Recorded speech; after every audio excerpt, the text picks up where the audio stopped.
بسم اللہ الرحمن الرحیم۔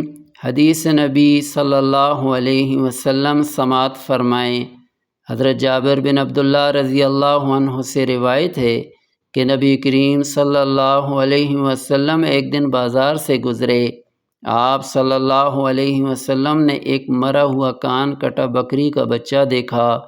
آپ صلی اللہ علیہ وسلم نے اس کے کان سے پکڑ کر فرمایا، تم میں سے کون چاہے گا کہ یہ اسے 1 درہم کے بدلے ملے؟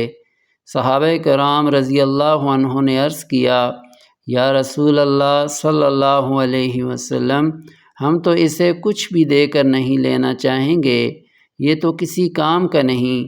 آپ صلی اللہ علیہ وسلم نے فرمایا، اللہ کی قسم، دنیا اللہ کے نزدیک اس مردہ بکری سے بھی زیادہ بے وقت ہے۔